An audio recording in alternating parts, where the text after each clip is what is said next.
A gente vai abrir o seminário com a mesa número 1, intitulada Ditaduras e a Guerra Fria Latino-Americana, né?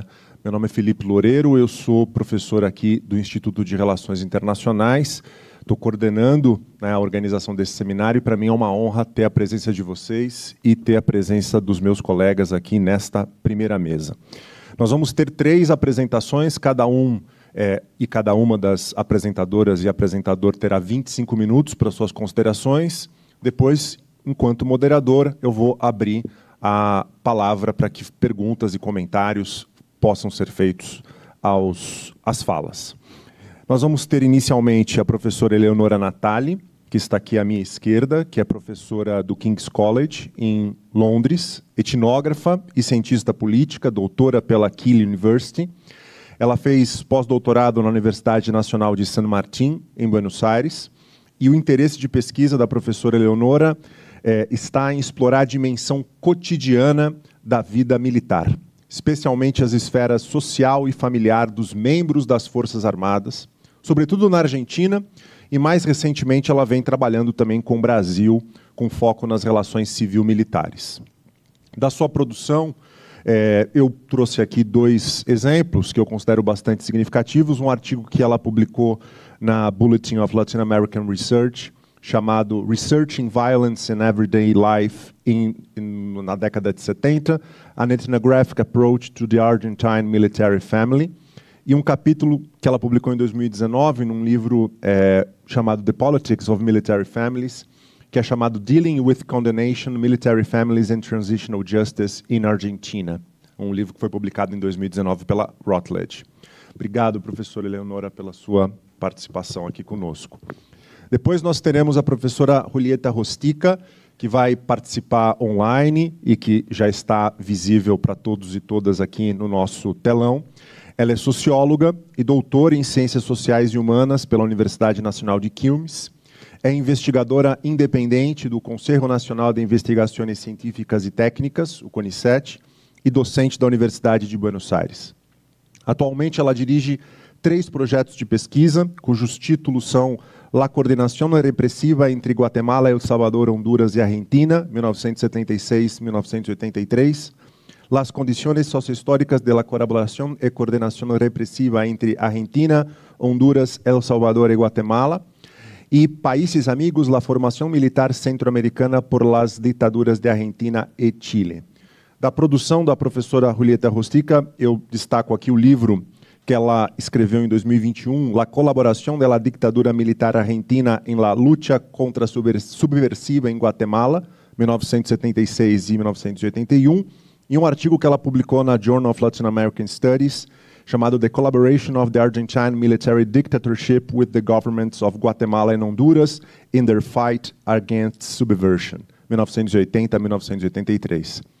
Professora Julieta Rostica, muitas gracias por sua participação conosco.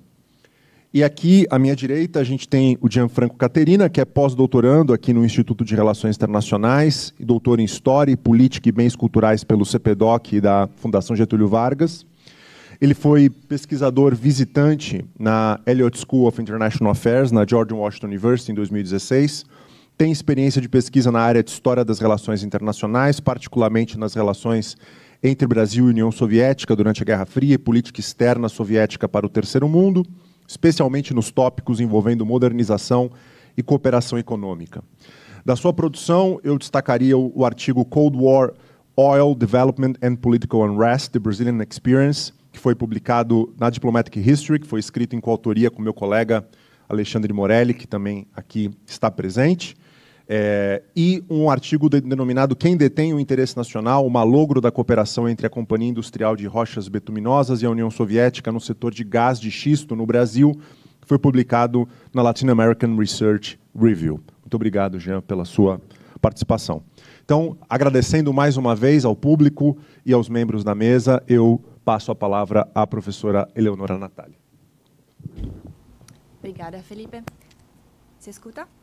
Sim? Ok. Bom dia a todos e todas. Eu gostaria de começar expressando a minha gratidão para o Felipe e para o time de pesquisa todo aqui do IRI, USP, para para me convidar em ser parte desse evento e projeto de pesquisa tão importante. Eu vou falar em castelhano hoje, porque é o idioma de minha pesquisa e creio que é melhor para que se entenda bem. Y voy a compartir con ustedes algunas reflexiones sobre, más metodológicas, sobre el enfoque que adoptamos cuando abordamos el estudio de los sujetos que vivieron los hechos de la Guerra Fría Latinoamericana y de las dictaduras que estudiamos. O sea, para preguntarnos desde qué posición lo hacemos y desde qué perspectiva y para qué. Como comentó Felipe, a lo largo de mis estudios he desarrollado un enfoque interdisciplinario que combina las ciencias políticas con la historia y la antropología social para explorar dinámicas de guerra, violencia y militarización en la América Latina desde el punto de vista de los militares. He desarrollado el primer relato etnográfico de familias militares de la época del 70 y también su experiencia de la justicia transicional y la experiencia de muchos de esos oficiales que entonces eran de bajo rango en la Guerra de Malvinas. Y más recientemente estoy estudiando relaciones cívico-militares en la Amazonia brasilera, siempre desde una perspectiva etnográfica.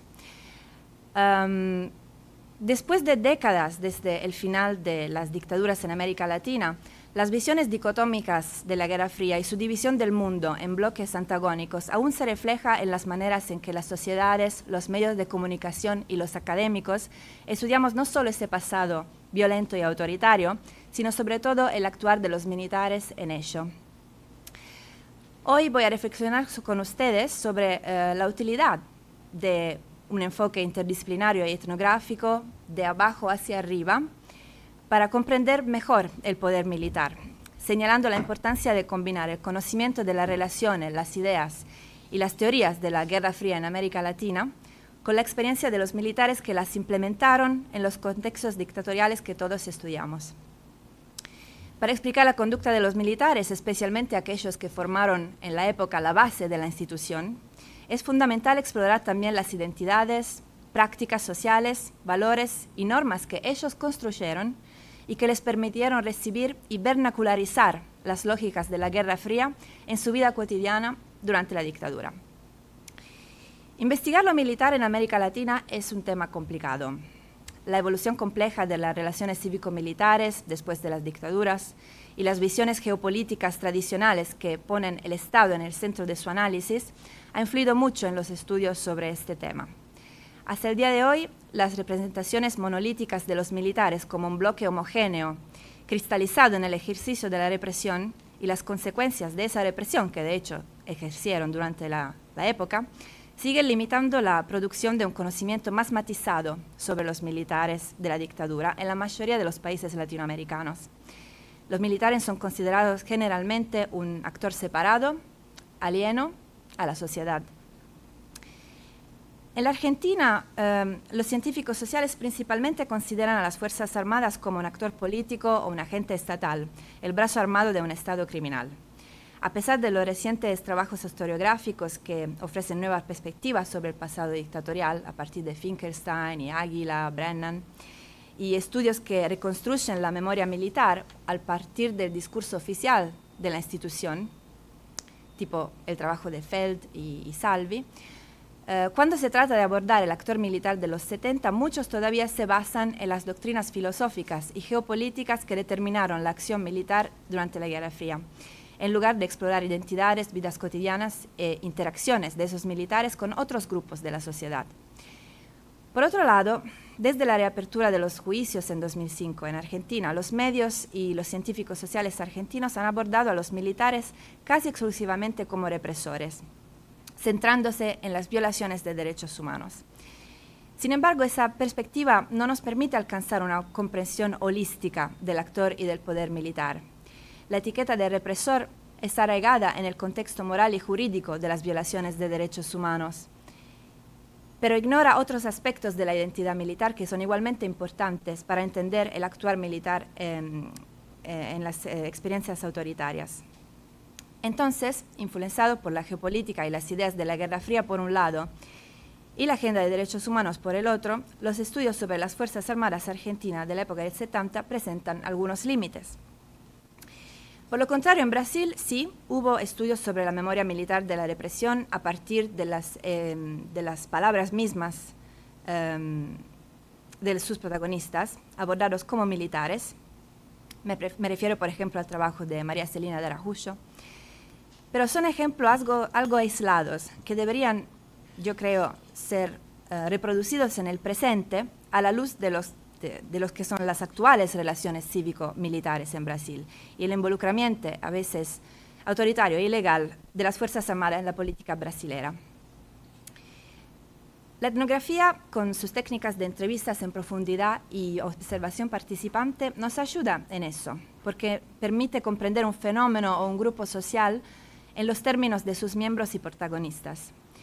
De esa manera, el conocimiento situado de la Guerra Fría latinoamericana, proporcionado por miembros de las Fuerzas Armadas que la vivieron, puede analizarse en relación con los procesos históricos y políticos más amplios de esa época, para comprender cómo el poder militar se construye y se integra en la sociedad, cómo funcionó en contextos autoritarios de Guerra Fría, qué significados adquirió esta experiencia de violencia para los militares en aquel momento histórico, pero sobre todo en el presente democrático. Por eso, en mi investigación he abordado el ejército argentino como una comunidad fundada en el parentesco y en la camaradería, como un grupo social, enfocándome en los vínculos que los militares crean dentro de su comunidad, lo que llaman la gran familia militar. Concibiendo la geopolítica de la Guerra Fría como una práctica social, cultural y política que se construye en el día a día, mi trabajo adopta un enfoque de abajo hacia arriba, centrando su análisis en el oficial subalterno del ejército, los que en la época eran subtenientes, recién egresados de colegio militar con 20 años, tenientes primeros y capitanes. Siguiendo estudios sobre familias militares en Brasil, utilicé el parentesco como una lente para observar e interpretar la sociabilidad, las narrativas y la comprensión del mundo militar, para explicar los mecanismos informales a través de los cuales los rangos inferiores internalizaron las doctrinas de seguridad nacional y de contrainsurgencia, y qué significado le dieron la violencia extrema, pero plausible, que esas doctrinas prescribían. Durante 18 meses de trabajo de campo en Buenos Aires, en 2015, 2016, 2018, o sea, durante el gobierno de Macri, entrevisté oficiales retirados, sus esposas e hijos adultos. Eso ocurrió en el contexto de los juicios por crímenes de lesa humanidad. Por eso, parte importante de mis entrevistas se llevaron a cabo en las cárceles, donde muchos de esos oficiales estaban detenidos. El estudio reveló varios elementos de la identidad militar que difícilmente son considerados. La posición inferior de esos militares en la época y lo que nos puede decir de su relación con los superiores. La dimensión ideológica que la confrontación política de los años 70 adquiere para ellos. Elemento generacional y social de esa confrontación. El papel importante de la confrontación política de actores que no son usualmente incluidos en el mundo militar, como las esposas, el profesionalismo con que ellos miran a los hechos y el cambio en la relación con el antiguo enemigo en el pasado y en el presente. Entonces voy a comentar con ustedes algunos ejemplos de entrevistas para entender el valor que puede llegar desde ese tipo de estudios. En general, las narrativas de los oficiales reflejan los principios de las doctrinas de seguridad nacional y contrainsurgencia que prescribían una guerra sucia contra el enemigo subversivo, enmarcada como una guerra justa para derrotar a las guerrillas revolucionarias en aras de la nación argentina. Los oficiales a menudo enfatizan su participación en lo que consideran hechos de guerra, se centran en las operaciones oficiales visibles contra las guerrillas, sin casi mencionar el giro autoritario de 1976 y sobre todo los abusos que siguieron. Eso se entiende por un lado porque los juicios hoy indagan el plan de represión sistemática y los militares no quieren hablar mucho de eso. Pero también esos militares que en la época eran jóvenes subalternos a menudo desaprueban hoy la continuación en el poder de los generales y desprecian la participación del militar en la política. Esa es una entrevista con un coronel retirado que dice: Hubo errores de la conducción política del Estado. Nosotros en esa época éramos los combatientes, carne de cañón por nuestra jerarquía, gente joven. Pero yo, en el año 78, hubiese entregado todo, cuanto antes mejor, porque este es un tema que lo tienen que resolver los políticos. Si hoy en día se llega a una situación de crisis, para algo está el Congreso. Lo que pasa es que en este país hay un librito que se llama Constitución, que está guardado en el armario y poco se usa. Y es una de las herramientas políticas más valiosas e importantes que tenemos. Algunos otros oficiales critican o se distancian de su propia institución, cuestionando su legitimidad en el contexto de la guerra sucia.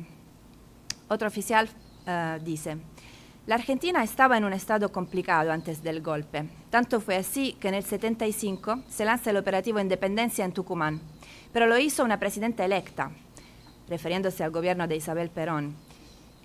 Ahora, en el 76 hubo un movimiento subversivo de las Fuerzas Armadas que derrocaron un gobierno democrático. Fue un golpe cívico-militar, todo el mundo estaba de acuerdo con el gobierno de Videla, pero eso no quita que haya sido un golpe que violentó la Constitución una vez más. El origen subversivo del golpe militar es subrayado frente al marco legal del operativo Independencia, una operación a gran escala que precedió el golpe y que fue ordenado por decreto por el gobierno de Isabel Perón en 1975. Coordinado por el Comando General del Ejército, tenía como objetivo neutralizar la actividad guerrillera en las montañas de la provincia de Tucumán, donde el Ejército Revolucionario del Pueblo había establecido una zona liberada. Es interesante ver cómo los militares aplican la lógica de la subversión absorbida a través de la doctrina de seguridad nacional en su propia institución y son capaces de hacer una evaluación más matizada e inesperada de la conducta de su propia institución en el pasado. Otro punto que emerge en las entrevistas es la dimensión ideológica de la violencia de los 70, que también debe entenderse en términos generacionales y sociales. Los oficiales entrevistados egresaron del colegio militar entre 1964 y 1977 y fueron educados y socializados durante un periodo de militarización de la política que siguió el derrocamiento de Perón en 1955. Un joven oficial, el más joven de hecho que entrevisté, ahora viejo, pero en la época joven, dice: mi generación estaba de lleno metida en un clima de violencia que se veía, se escuchaba en los medios de comunicación, se palpaba diariamente. Y yo entré al ejército, como entramos en esa época muchos, viviendo lo que vivía Argentina. ¿Qué hombre de 18 años, en pleno conflicto interno al país, no quiere tomar partido por alguno de los bandos? El desastre es que en el otro bando estaban amigos, conocidos, familiares, porque era un conflicto interno entre argentinos. Si muchos de los miembros más radicales de partidos políticos y movimientos sociales se unieron a las guerrillas en el comienzo de los años 70, los jóvenes cadetes del colegio militar también eran susceptibles a influencias ideológicas opuestas. Muchos de ellos ya estaban conectados con círculos intelectuales de derecha y nacionalistas antes de ingresar en el colegio militar y de considerar la carrera militar. Y después de los estudios, buscaron una carrera en la conservadora institución del ejército. Otro oficial habla de los años antes del colegio militar. Cuando estaba en el colegio secundario, estaba la Federación Juvenil Comunista y estábamos nosotros, que éramos la Unión Nacionalista de Estudiantes de Secundario. Nos matábamos a palos, pero no era la violencia armada. Eran más peleas callejeras que lo que vimos después. Pero esas peleas fueron el inicio. Ahí fue donde se prendió la mecha. Entonces, en la Argentina del comienzo de los años 70, la política y la violencia eran una experiencia generacional que definía individuos, círculos sociales y costumbres de manera polarizada. La dimensión ideológica del enfrentamiento afectó a los oficiales tanto como a los revolucionarios y activistas políticos, permeando todos los niveles de la vida social. Aun siendo cadetes, los oficiales absorbieron una mitología militar que glorificaba el legendario ejército que aseguró la independencia de Argentina. Esto fomentó la confianza en la moralidad y habilidades superiores del ejército, frente a las debilidades percibidas en civiles y políticos. Además, durante esa época, la institución motivó a sus miembros enmarcando al terrorista subversivo como el otro, contra el cual se moldeaban las identidades de los jóvenes cadetes. Sin embargo, más de 40 años después, en el presente, los oficiales reconocen ahora similitudes con sus alter ego. Un oficial dice: eran mis enemigos, eran ellos o yo. Hoy yo no siento odio, lucharon como lo hice yo. Equivocados, pero lucharon. Ahora la gente los llama jóvenes idealistas, pero los están difamando. Eran combatientes y perdieron a sus compañeros luchando contra nosotros. Hemos tenido muchos contactos en esos años con los exterroristas, hoy gordos, pelados, viejos. Hablamos el mismo idioma. Ellos saben que fue una guerra y que los políticos están lucrando con la sangre de sus compañeros caídos y con la nuestra también. En el presente, los oficiales reconocen los ex-guerrilleros, que llaman de terroristas, como un enemigo digno, un término utilizado en la academia para describir el respeto mutuo a pesar de los conflictos pasados. Esta perspectiva permite a los oficiales reclamar su participación en una violencia condenada hoy solo desde un lado, porque los miembros de la guerrilla no son juzgados por sus acciones de la década del 70. Los militares desestiman la persecución judicial del presente como injusta, especulando sobre los motivos de los políticos. Al involucrar al enemigo en su reclamo, los militares refuerzan su posición. Ven a los militares y a los grupos armados enfrentando desafíos similares durante la década de los 70. Un cambio importante respecto al considerar a las guerrillas como enemigos feroces en el pasado. Su narrativa también destaca como tanto los oficiales como las guerrillas pertenecían a una generación fuertemente ideologizada. Sin embargo, a pesar de su historia de divisiones y luchas intensas, el ejército argentino de los 70 se caracterizaba por el espíritu de cuerpo, la cohesión entre pares, en lugar de una actitud crítica contra los superiores. Los subalternos apenas cuestionaban o desaprobaban los órdenes y métodos aplicados en la lucha contra la subversión, y no solo las guerrillas estaban lejos de ser consideradas enemigos dignos, ni siquiera se las trataba como seres humanos. Las guerrillas fueron deshumanizadas en lugar de ser dignificadas, y su proyecto no se percibió como una causa política competidora, sino como un diseño perverso que necesitaba ser erradicado de la sociedad. La evolución en el tiempo de la percepción del enemigo de los oficiales puede ser interpretada como una estrategia para evitar la criminalización del presente, pero también les permite reclamar aspectos de su identidad militar, la del combatiente, que están criminalizados por los juicios y por el discurso oficial. Además, esta visión se alinea con la mentalidad del soldado y en particular con la moral del combatiente, que adquiere un papel crucial en contextos de guerra no convencional, como ellos llamaban lo que pasó en los 70. Entonces, esta lectura castrense permite a los oficiales relatar y legitimar su conducta pasada, enmarcando a los antiguos enemigos como combatientes en lugar de jóvenes idealistas. Por último, en las entrevistas, varios oficiales enfatizaron su profesionalismo y los desafíos que encontraron en adaptarse a un tipo de guerra no convencional en la década del 70. Julio, otro oficial, dice: uno se enriquece profesionalmente, ¿sabes? Porque tiene que adaptarse. Yo la guerra que entendí en el colegio militar era la guerra clásica, convencional, donde vos estás con un uniforme allá, yo estoy acá con otro uniforme y nos vemos la cara. En cambio, la guerra revolucionaria implicaba meterse en el fango que manejaba esa gente. El énfasis sobre el profesionalismo es mayor cuanto más alto el grado de especialización de los oficiales entrevistados. Por ejemplo, los comandos son fuerzas especiales dentro de la mayoría de los ejércitos del mundo. El ejército argentino estableció el curso de comandos en 1963, después de la crisis de los misiles de Cuba. A principios de los 70, cuando las guerrillas alcanzaron su máxima expansión en Argentina, el curso agregó técnicas de contrainsurgencia, inteligencia, a las de paracaidismo, buceo, montañismo, comunicaciones, meteorología y fotointerpretación. El curso duraba 3 meses y era altamente exigente.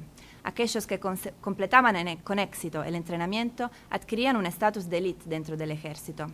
Oficiales y suboficiales realizaban el curso de manera voluntaria para después reincorporarse a su unidad. Sin embargo, en 1978, el ejército creó el primer grupo permanente de comandos, el equipo especial Halcón 8. Eso pasó en concomitancia con el Mundial que se jugaba en Argentina en ese año. Mientras que sus miembros se centraron en prevenir ataques guerrilleros que podrían tomar ventaja del impacto mediático del evento deportivo, los comandos también se preparaban para un potencial conflicto convencional con Chile, que Argentina estaba en disputa por el canal del Beagle. Guillermo, ex comando y también veterano de Malvinas, recuerda: yo había hecho el curso porque los primeros que convocaron a la Operación Independencia para combatir a las guerrillas fueron los comandos. Y entonces dije, para estar en primera línea hay que entrenarse y especializarse en ese tipo de cosas. Por eso fui a hacer el curso y gracias a eso después pude ir a Malvinas. En mayo de 1982, los miembros del Halcón 8 fueron llamados para formar la Compañía de Comandos 601, que combatió en la Guerra de Malvinas. Las fuerzas especiales eran las tropas más adecuadas para entrar en combate contra los británicos. Entonces, en los años 70, la guerra contra la subversión y Malvinas son dos guerras para los oficiales de la época.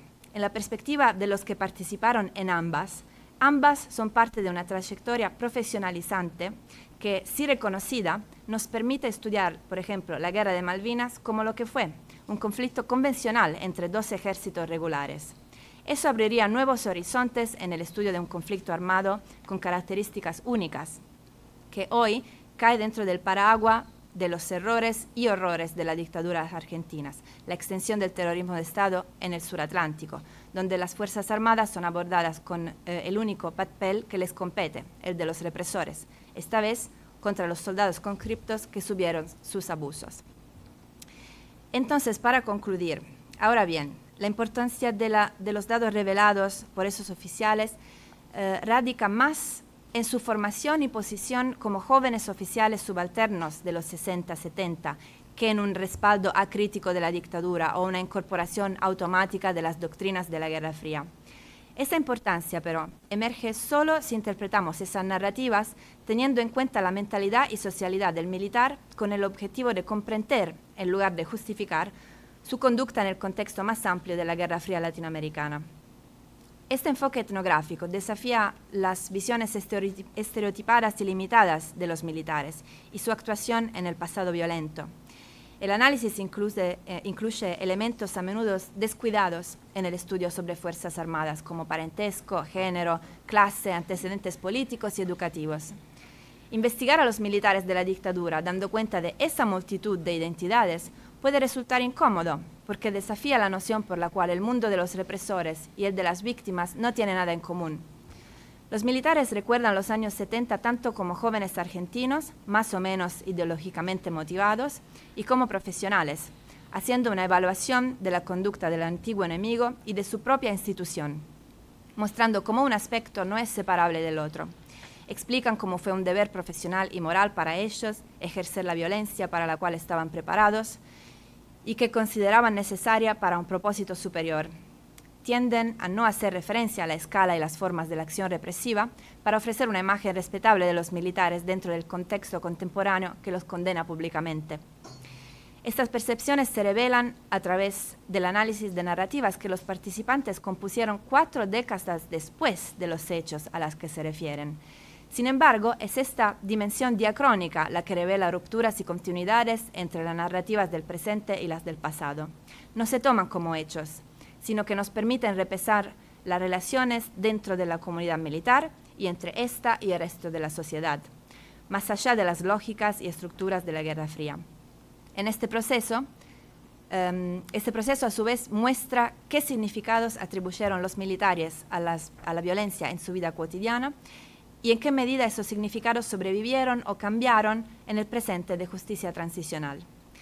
Sin duda, este enfoque metodológico puede avanzar y matizar nuestra comprensión y conocimiento de las dictaduras latinoamericanas, pero también creo que puede reducir la distancia y la desconfianza mutua entre mundo militar y mundo académico, para establecer un diálogo y ayudarnos a entender mejor cómo y por qué los militares siguen participando en la política en América Latina, mirando no solamente a los discursos que hacen eco a la Guerra Fría o al autoritarismo dictatorial, sino también a los lazos de camaradería que los oficiales entrelazaron a lo largo de las décadas, sus expectativas frustradas, sus valores y aspiraciones, todos elementos identitarios que no son fijos, sino que cambian en el tiempo y en el contexto. Ese conocimiento más profundo de lo militar puede ayudarnos a superar los callejones sin salida en el quehacer de las relaciones cívico-militares, de las cuales los historiadores y científicos sociales debemos ser parte fundamental, al fin de aportar un cambio en positivo y crear posibilidades de una mayor integración del medio militar en el mundo civil y su subordinación conscientes al orden democrático. Obrigada, muchas gracias por escuchar.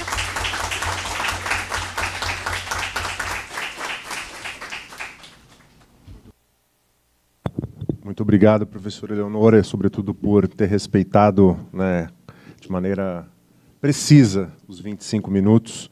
Sem maiores delongas, eu passo a palavra à professora Julieta Rostica, da Universidade de Buenos Aires, a quem agradeço mais uma vez pela sua participação, mesmo online. É uma honra tê-la conosco no nosso seminário. Obrigado. Bueno, muchísimas gracias por la invitación, Felipe. Creo que es fantástico, creo que es la primera vez que puedo llevar los resultados de la investigación a Brasil en alguna conferencia como esta. Bueno, para nosotros acá en Argentina es un día muy significativo. Estamos de paro general en CONICET, en contra de todas las medidas que está llevando el gobierno en contra del desarrollo científico de nuestro país y de sus trabajadores. Y además, bueno, es la semana de la memoria, de la verdad y la justicia.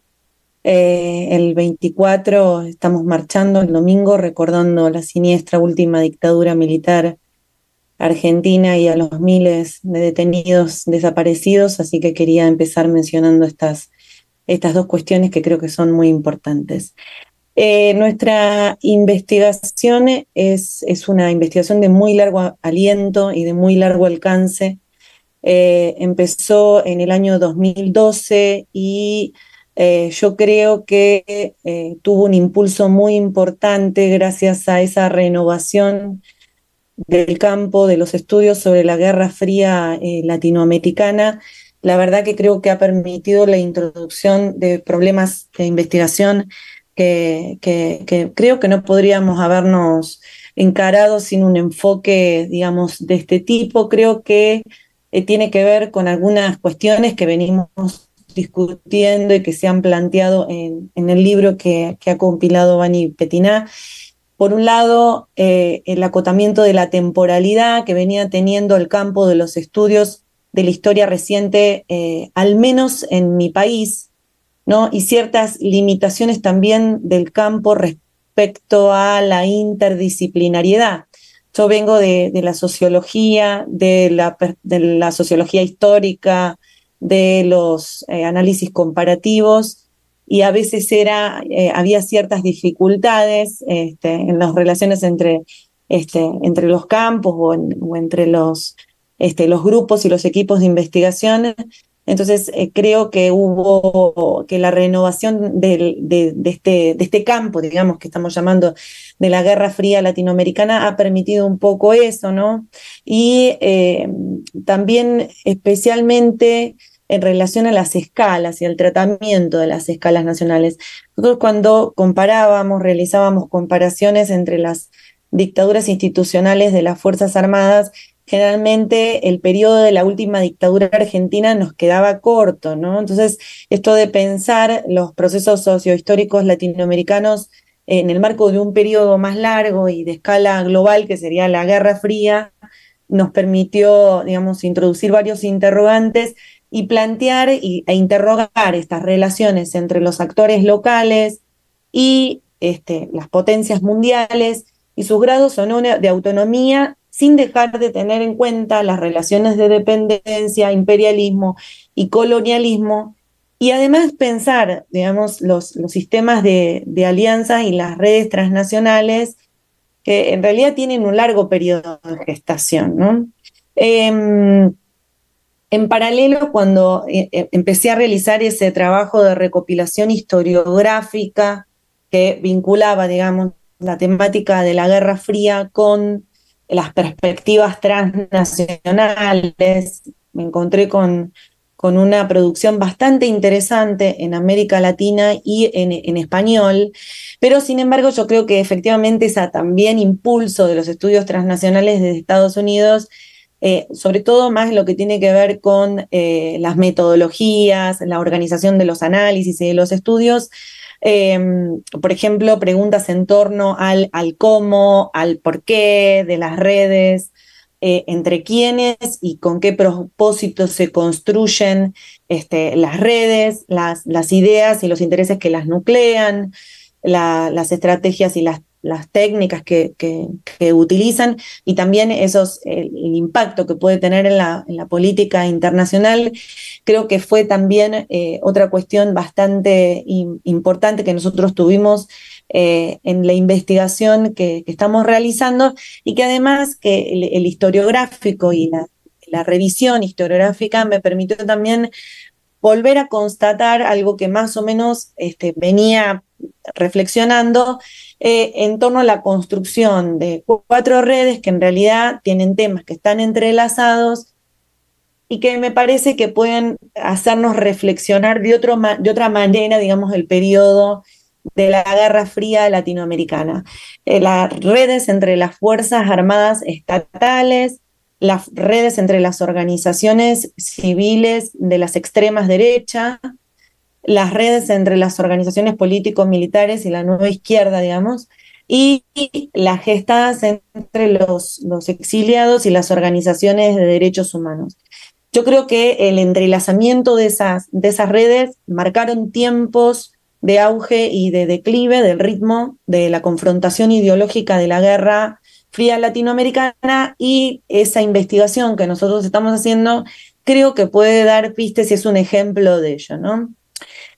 La dictadura militar argentina, yo vuelvo a poner algunas fechas porque a veces, digamos, orienta, ¿no? La dictadura militar argentina, la última del 76 al 83, puso en funcionamiento una maquinaria represiva, que ya la conocemos, de aquellos considerados ideológicamente opuestos, mediante la desaparición forzada sistemática de personas en los primeros 3 años de la dictadura, y eso coincidió con el funcionamiento de la principal red que conocemos hasta el momento de operaciones y de inteligencia, que fue la Operación Cóndor, y que incluyó a muchos países de Sudamérica. Sin embargo, lo que nosotros venimos haciendo muestra que desde fines, digamos, de 1979 y durante 1980 y 1981, las redes de inteligencia, de comunicaciones, o sea, agrego de comunicaciones porque esto es algo que está aportando esta investigación también, y de operaciones militares que se expandieron hacia América Central, se entrecruzaron con esta red transnacional de la ultraderecha latinoamericana, mostrándonos un mapa que excede, digamos, a las dictaduras conosureñas y centroamericanas y agrega a países como México y Honduras con roles centrales en la lucha contrasubversiva a nivel regional, ¿sí? Entonces, en esta exposición yo me voy a quedar nada más con las redes entre las Fuerzas Armadas. Nosotros estamos trabajando con un libro tratando de articular las redes, pero acá yo quería exponer sobre las redes entre las Fuerzas Armadas, porque en 2023 lo que pude tener la oportunidad es de integrar los trabajos que yo venía haciendo. Nosotros venimos trabajando un proyecto muy grande en donde distintos investigadores y becarios lo que van tratando es de poner piezas en un gran rompecabezas que estamos intentando armar. Entonces acá yo voy a exponer básicamente sobre los resultados de la integración de mi investigación con los archivos solamente argentinos, y estoy dejando afuera, digamos, la documentación que pudimos obtener en más de 5 archivos de distintos países de América Latina, de América Central, Honduras, Guatemala, El Salvador, México, Paraguay, y tenemos un fondo de más de 20.000 documentos que esperábamos donar al Archivo Nacional de la Memoria, pero en este contexto eso ya no se puede hacer. Entonces, lo que voy a mostrar son los resultados que obtuvimos con solamente los documentos de Argentina, que pudimos profundizar el año pasado, y que de eso resultó un informe, que viene a ser un informe oficial, que presentó la Secretaría de Derechos Humanos de mi país al gobierno de Honduras y a las organizaciones querellantes de Guatemala. En ese trabajo nos enfocamos entonces a fines de la década del 70, en donde confluyen, digamos, algunos acontecimientos históricos o procesos importantes como en primer lugar el triunfo de la Revolución Sandinista en 1979, cierto triunfalismo de las Fuerzas Armadas sudamericanas respecto del socavamiento de la llamada guerra revolucionaria, ¿no? Tan mentada y tan pensada y tan teorizada por los militares argentinos, y el cuestionamiento también del gobierno de Estados Unidos en relación a las formas en que eso se había hecho, es decir, por la enorme cantidad de violaciones a los derechos humanos. Esas cuestiones realmente que impusieron la necesidad de replantear las alianzas, los sistemas de alianzas, esa comunidad ideológica entre países amigos y ciertos espacios educativos de formación militar en un momento en donde ya la Escuela de las Américas no tenía ningún tipo de importancia, ¿no? Nosotros podemos decir que la colaboración militar argentina a Centroamérica se gestionó a través de 3 instituciones que se crearon en 1900 instituciones, y el año de creación es algo muy importante, porque todo esto está respaldado por documentación oficial. En primer lugar, el Departamento de América Central y Caribe del Ministerio de Relaciones Exteriores de Argentina. A ver, yo voy a ver si puedo compartir pantalla como para mostrar. A ver, ¿están viendo? Sí, ¿no? Creo que sí. Sí. Perfecto. Esa era parte, es una imagen de la bibliografía que había. Pero voy a ir mostrando algunos cuadritos. El Departamento de América Central y Caribe, el Ministerio de Relaciones Exteriores de Argentina, es la primera institución, digamos, que logramos documentar, y a partir de ahí vemos la cantidad de convenios que se suscribieron entre Argentina y países centroamericanos, destacando fundamentalmente los convenios financieros, porque si nosotros vemos las imágenes siguientes, podemos ver cómo, por ejemplo, Estados Unidos, en comparación, prácticamente a Guatemala le retira la ayuda militar en 1980, y la ayuda militar que le da Argentina es muy prominente, ¿no? En comparación a Estados Unidos. El Salvador y Honduras, esta es una gráfica que muestra eso, y la siguiente es relacionada al apoyo económico que da Argentina a los países centroamericanos en este periodo. Eso se gestionó a través de relaciones exteriores, a través del Departamento de América Central y Caribe, el Ministerio de Relaciones Exteriores de Argentina. Pero las 2 instituciones que más nos interesan son la creación de las agregadurías militares en la región centroamericana, y otra que es la División México y Centroamérica del Departamento Exterior. Estas 2 instituciones logramos documentar que dependían de la Jefatura 2 del Estado Mayor General del Ejército, es decir, de la sección de inteligencia del Ejército. La agregaduría militar, acá esto, bueno, vamos a dejarlo así. La agregaduría militar que se crea en Guatemala en 1980 tenía jurisdicción en relación a los otros países de Centroamérica, pero en 1982, 2 años después, se agrega otra agregaduría militar en Honduras que tenía jurisdicción sobre Nicaragua. Es decir, que Argentina en ese momento tiene 2 agregadurías muy importantes en la región que dependían de la inteligencia del ejército, que recordemos que el ejército desde 1975 tenía la misión de encabezar la lucha contra la subversión en Argentina, ¿no? Nosotros en la investigación pudimos identificar los nombres de 20 agregados militares en la región centroamericana, y estudiamos más de 8 legajos de ellos para poder profundizar sobre el perfil de los designados. La mayoría, por supuesto, tenía formación en inteligencia, presentaban antecedentes en la lucha contra la subversión y habían participado, por ejemplo, en el operativo Independencia en Argentina, ¿no? Que lo mencionó la colega precedentemente. La división México y Centroamérica, que dependía del Departamento Exterior, también de la Jefatura 2 del Ejército, también fue creada en 1980, ¿no? Y fue liderada por un militar que también tenía los mismos antecedentes que los anteriores, que los agregados, solo que tenía comisiones reservadas, intermitentes en los distintos países de América Central, es decir, iba y venía. Además de esas comisiones permanentes, que eran las de los agregados militares, podemos identificar otro tipo de comisiones permanentes, es decir, de mucho tiempo de duración en la región, ¿no? Por ejemplo, la de los observadores militares, que fueron a la frontera de El Salvador y Honduras en misión de la OEA. Pero sin embargo, estudiando bien el rol de los observadores militares, observamos que también dependían de la Jefatura 2 de Inteligencia del Estado Mayor General del Ejército. También encontramos a 3 asesores militares en comisión secreta durante 3 años en Honduras, en una etapa muy importante que fue la de la creación de la Escuela de Comando y Estado Mayor en Honduras, ¿no? Estos personajes habían tenido un desempeño académico muy importante en Argentina y de hecho uno de ellos era el subdirector de la Escuela Superior de Guerra en Argentina, donde se realizaba el curso de Comando y Estado Mayor que mencionó la colega precedentemente.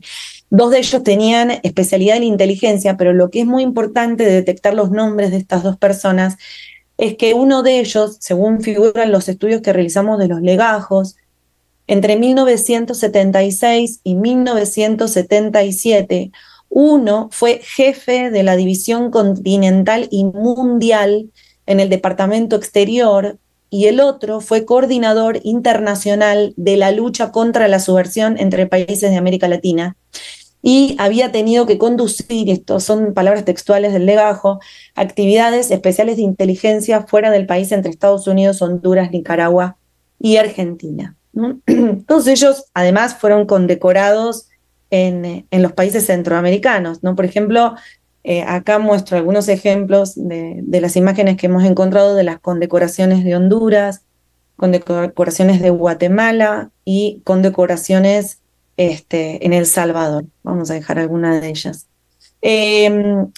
Otro personal argentino en Centroamérica fueron aquellos designados en comisión permanente para las comunicaciones interamericanas o la red interamericana de comunicaciones militares, ¿sí? Que fueron sistemas parte del sistema interamericano de comunicaciones que se sabe que estuvo muy vinculado a Operación Cóndor y que supuestamente tenía sede en Panamá, pero no, nosotros pudimos documentar que tuvo sede en Honduras entre 1980 y 1981 y que esa sede se trasladó a Argentina en 1982 en plena guerra de Malvinas, ¿no? Además de las comisiones permanentes, también encontramos comisiones transitorias de asesores militares que fueron a Honduras a llevar a cabo procedimientos de operación de la subversión. Otros que fueron a vender armas, encontramos los decretos también con los desgloses de las armas vendidas y los documentos secretos del Banco Central que autorizaban a financiar la exportación de material bélico por montos de 18 millones de dólares para un país, 30 millones de dólares para otro país y 20 millones de dólares para otro país, ¿no? Bueno, hubo comisiones militares, personal civil de inteligencia, SESUMA, etc. Pero otra forma en la que Argentina también colaboró con los países centroamericanos fue a través de la formación militar en Argentina, a través de la creación de cursos de inteligencia para oficiales extranjeros, sobre los cuales hemos investigado muchísimo y que han servido para la realización de peritajes en juicios de lesa humanidad en Guatemala por casos de desaparición forzada, porque fueron militares que se formaron, los directores de inteligencia de Guatemala que se formaron en Argentina en inteligencia en este curso. De esos cursos, por supuesto que no hemos podido encontrar los listados del personal que tomó esos cursos, no así la bibliografía que se utilizaba y que se enseñaba. Sin embargo, sí pudimos encontrar los objetivos, ¿no? Por ejemplo, el objetivo del curso del año 1978 fue el de proporcionar conocimientos técnicos profesionales relacionados a la lucha contra la subversión. Y el del curso de 1980 fue proporcionar conocimientos técnicos profesionales relacionados con los lugares de detención temporaria, que son precisamente los centros clandestinos de detención, ¿no?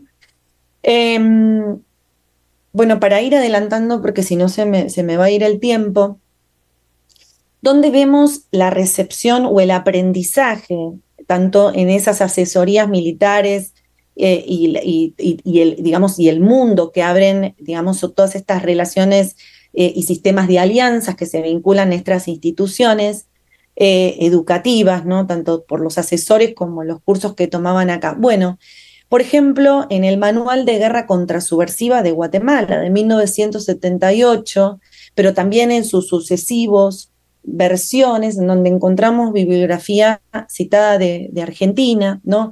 Por ejemplo, un libro muy importante llamado Guerra Revolucionaria Comunista de Osiris Villegas, o folletos del ejército argentino. Por ejemplo, particularmente uno llama la atención que se llama Instrucciones para la lucha contra la subversión, en donde había un desglose muy importante sobre la práctica de la tortura, básicamente, ¿no? Porque había todo un apartado sobre cómo proceder con los prisioneros y el desglose de los interrogatorios y las diferentes etapas de los interrogatorios. También en el manual lo que se recupera es el principio de dirección centralizada y ejecución descentralizada, que fue un principio muy importante para llevar a cabo la desaparición forzada sistemática de personas, ¿no? Si nosotros ponemos, por ejemplo, podemos hacer esta curva, ¿no? En torno a las desapariciones forzadas en función de datos absolutos, que son los proporcionados por los distintos informes de las comisiones de verdad. Lo que observamos es una curva que empieza a ascender en el momento en que en Argentina bajan también las desapariciones forzadas y vemos un cambio en las desapariciones forzadas en el caso de Guatemala, de Honduras y de El Salvador, porque esas desapariciones forzadas comienzan a implementarse en la zona urbana a través de un modus operandi muy similar al que se hace en Argentina, igual, ¿no? La detención ilegal, el traslado a un centro clandestino de detención, la tortura y la desaparición forzada de personas. Y esto lo pudimos ver en casos muy concretos, como el caso Molina Teyssen y los casos y los operativos registrados en otro caso muy importante, que es el del diario militar. No me voy a poner a explicar y a desarrollar en qué se tratan, pero sí quisiera, por ejemplo, dejarlo planteado.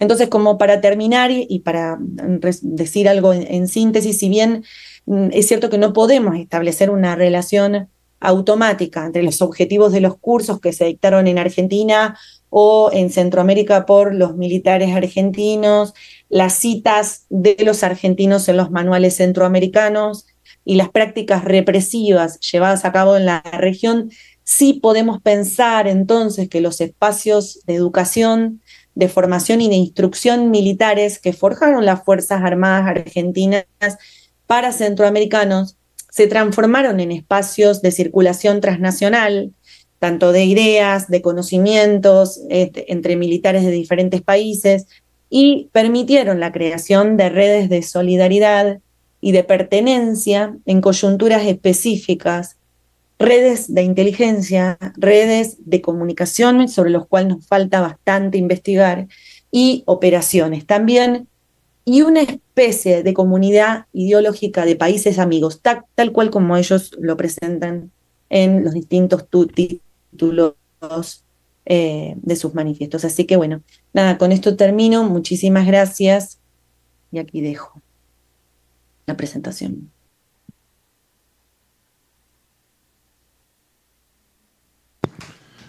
Muito obrigado, professora Julieta Rustica. Vou então também, sem maiores delongas, passar a palavra para Gianfranco Caterina, que é pós-doutorando aqui do Instituto de Relações Internacionais. Obrigado, Gianfranco. Bom dia a todos e todas. Queria agradecer primeiramente ao professor Felipe, a organização do evento. É um prazer muito grande poder apresentar a minha pesquisa de pós-doutorado num evento tão importante, numa data tão importante e simbólica para nós, como os 60 anos do golpe de 64. Bom, eu vou apresentar uma pesquisa que está perto da sua conclusão, é algo específico, mas creio que com consequências importantes para a historiografia e para a nossa própria compreensão do golpe de 64 aqui no Brasil. Vou apresentar primeiro os itens que eu vou passar rapidamente, né? Vou fazer primeiro uma introdução, depois apresentar minha pergunta de pesquisa e argumento, uma rápida revisão de literatura, a ideia do projeto de 7 quedas, que era a ideia de uma usina hidrelétrica no Rio Paraná, na fronteira com o Paraguai, que depois viria a ser Itaipu, na década de 70, como a Assuã da América Latina, a Assuã entendida como grande projeto que a União Soviética levava a cabo com o Egito desde meados da década de 50, um grande projeto hidrelétrico para a constituição de uma represa no Egito, que depois ia dar numa usina. A viagem de um técnico importante do setor elétrico brasileiro para Moscou, que é bem desconhecida na historiografia, as dificuldades domésticas relacionadas a isso durante o governo Goulart. A possibilidade de cooperação soviética real, ou seja, esse Red Card, como eu chamo, como um projeto aglutinador interno para o João Goulart, e depois a radicalização interna, a visita de uma delegação soviética do setor elétrico ao Brasil, no final de 63, e apresentar as minhas conclusões. Bom, em outubro de 62, o João Goulart tem uma conversa importante com o então embaixador da União Soviética no Brasil, Ilya Chernyshев, na qual ele estava muito animado com as perspectivas de cooperação do Brasil com a União Soviética, dizendo que o tempo certo havia chegado para desenvolver aquilo de uma maneira mais substantiva, né? Isso estava muito relacionado ao cenário interno, porque no começo do mês ele tinha conseguido a aprovação da antecipação do referendo sobre o sistema de governo para janeiro de 63 pelo Congresso Nacional, lembrando que o Brasil vivia um regime parlamentarista desde que ele ascendeu ao cargo em setembro de 61, né? Uma longa luta doméstica pela retomada dos poderes presidenciais por parte do Goulart, ensejando uma ousadia maior na política externa, né? E essas conversações sobre a sua como um projeto modelo, influenciando muito as conversações do Goulart com o embaixador soviético nessa oportunidade. Ele falava até nessas conversações que ele tinha a ideia de convidar o Khrushchev para visitar o Brasil e colocar a pedra fundamental de um grande projeto de infraestrutura no Brasil, e que isso teria um efeito positivo em toda a América Latina, não somente no Brasil. Importante também mencionar, e aí eu vou aprofundar ao longo da apresentação, o papel de outros atores, como o Santiago Dantas, que foi o primeiro-ministro do exterior do Goulart, e depois do Aloysio Bittencourt, que era um diplomata muito ligado ao Dantas e responsável pela parte de Europa Oriental, do Itamaraty, com ambos mencionando anteriormente as possibilidades de um grande projeto hidrelétrico com a cooperação, por meio de uma cooperação soviética no Brasil, e o Santiago Dantas mencionando pela primeira vez 7 quedas como sendo o projeto que gozaria dessa cooperação com a União Soviética econômica e técnica em maio de 62. Mas o que eu tento responder, e que eu vou responder aqui, é por que o presidente Goulart resolveu apostar tão alto numa cooperação ambiciosa com a União Soviética para a construção dessa usina entre 62 e 64. Eu argumento que um enorme projeto com o auxílio soviético teria o potencial de reagrupar a base política interna do Goulart. Líderes sindicais comunistas, a esquerda nacionalista e a cúpula militar nacionalista num contexto de enorme fragmentação política e radicalização ideológica, principalmente ao longo de 63 e início de 64. O Goulart também buscava repetir a barganha nacionalista do Vargas de outra maneira, certamente influenciado por um ideal de modernização soviético que teve um impacto importante na percepção dele e de outros atores que o auxiliavam. Na revisão de literatura, é importante destacar aqui, vou passar rapidamente, a lacuna existente com relação a essa pergunta de pesquisa. A gente tem a literatura, especialmente sobre história da política externa brasileira, que enfatiza muito as relações comerciais só, pensando no âmbito do Brasil com o bloco soviético. Tem uma outra corrente historiográfica que foca nas relações da União Soviética com a América Latina, publicada principalmente no final dos anos 80 e começo dos anos 90, com uma ênfase maior nas dimensões geopolítica, estratégica e militar.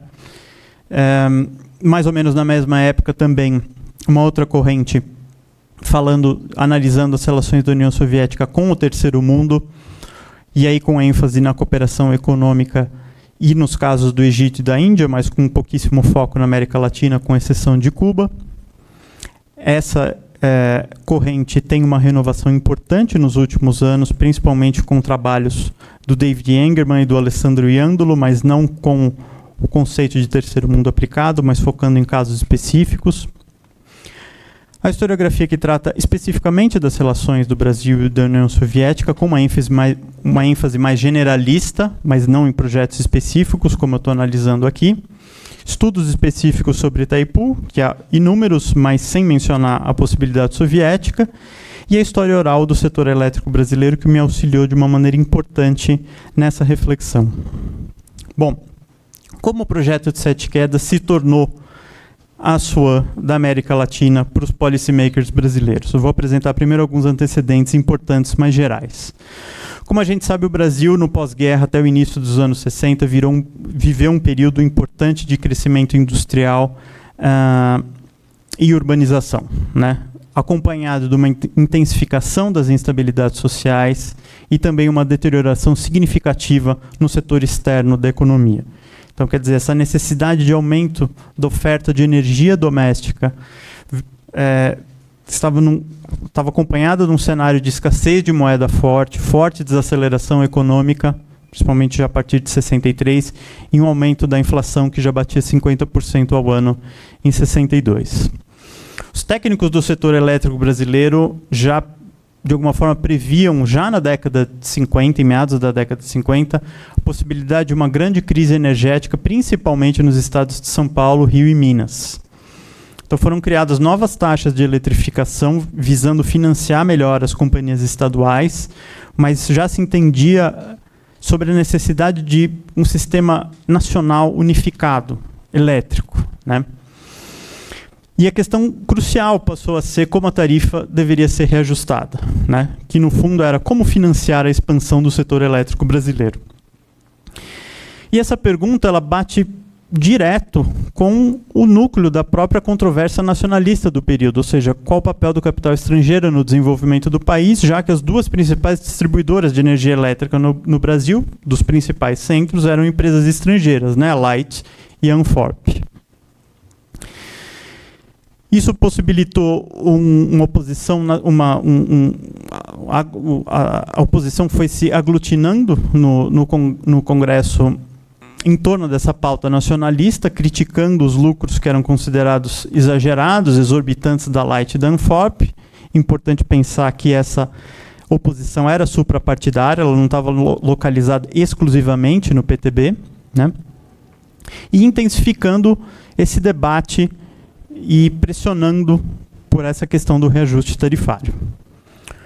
Especificamente com relação às Sete Quedas, os primeiros estudos sobre a viabilidade de se fazer essa usina datam da década de 50 e foram levados à frente pela própria Light e depois pela Comissão da Bacia Paraná-Uruguai. No final da década de 50, por volta de 58, já no governo Kubitschek, portanto, foram financiados estudos no âmbito do Ministério dos Transportes e Obras Públicas, com o engenheiro e militar Pedro Rupp à frente, e inaugurada uma planta piloto com assistência dele em Guaíra, muito próximo às Sete Quedas, em agosto de 1960, incluindo com a presença do próprio presidente Kubitschek na época. O Rupp ainda produziria um relatório que chegaria ao presidente Jânio Quadros em 1961, estimando uma potência instalada de 15.000 megawatts, que já tornava as Sete Quedas como a maior usina do mundo, pensando nessa capacidade. No ano anterior, um outro engenheiro tinha estimado uma potência ainda maior. Ainda no governo Quadros, um grupo do Ministério de Minas e Energia, que tinha sido criado no último ano do governo Kubitschek, liderado por um engenheiro chamado Souza Dias, concluiu que a capacidade de Sete Quedas era de enorme interesse nacional. O Jânio assina a criação da Eletrobras, mas não toma nenhuma medida concreta para implementar a empresa. No entanto, uma premissa compartilhada, tanto pelo estudo do Rupp quanto do Souza, que é importante ser mencionada aqui, era de alterar o curso do Rio Paraná em sua margem esquerda, que era algo que necessariamente precisaria do consentimento do governo paraguaio. Do governo do Paraguai. Eu vou fazer uma pequena digressão aqui, falando um pouquinho de Minas e do papel do John Cotrim com o Juscelino, ainda antes de ser presidente, o papel que a energia, principalmente a energia elétrica, teve na projeção política do Juscelino, que foi enorme. O Cotrim foi, quando o Juscelino era ainda governador de Minas, o responsável pela construção das primeiras hidrelétricas no estado, num arranjo administrativo que se tornaria modelo no setor elétrico.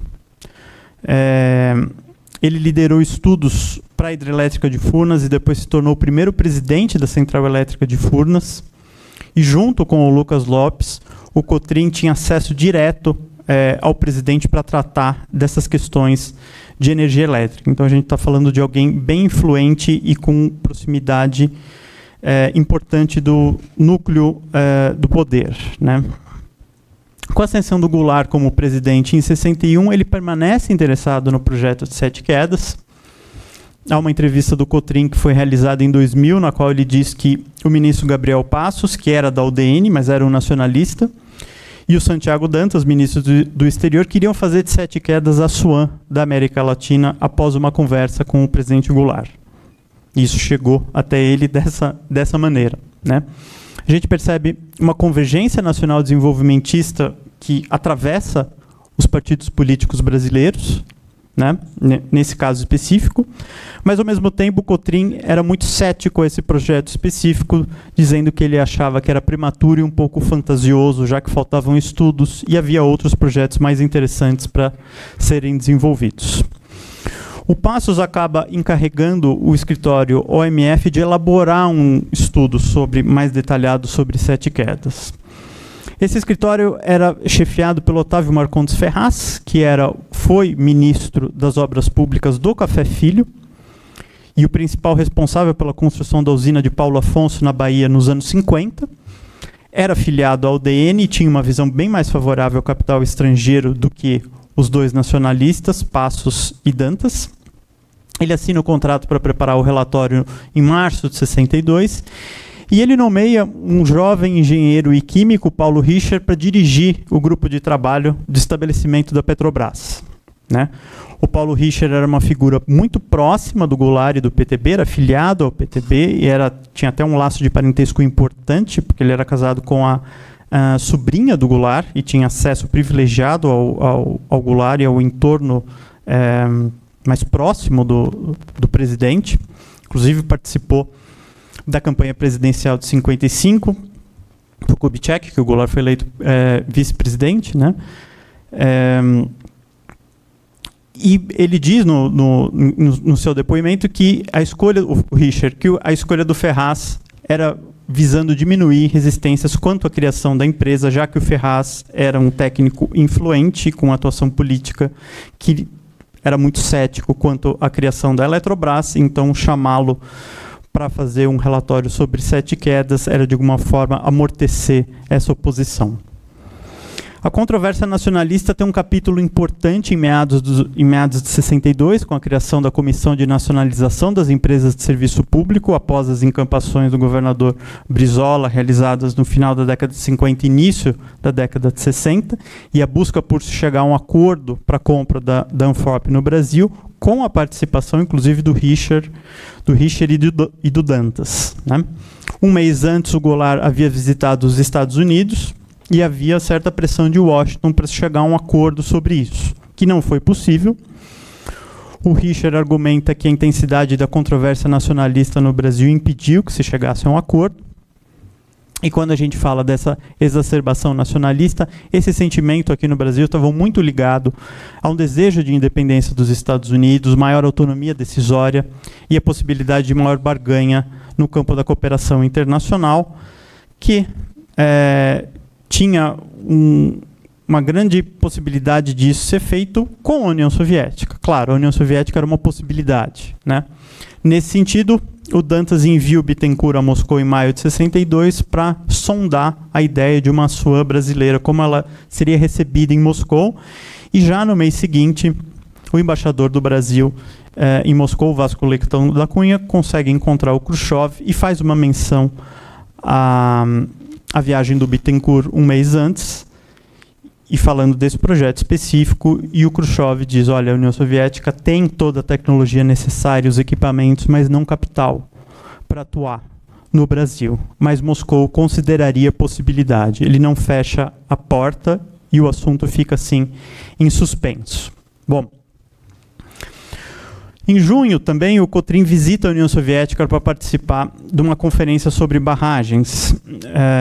E antes de partir para a União Soviética, ele disse que o Dantas mencionou a ele que queria conversar com ele a respeito do assunto da suanização antes da viagem, mas eventos políticos domésticos impediram que isso fosse feito antes da viagem. É importante também falar que os dois tinham um relacionamento pessoal e o Cotrim frequentava encontros semanais na casa do Dantas. Bom, o processo que levaria à queda do gabinete Tancredo Neves, o primeiro gabinete parlamentarista, em junho de 62, já estava em andamento e eles acabaram não se encontrando para ter essa conversa ao vivo, segundo o depoimento do Cotrim.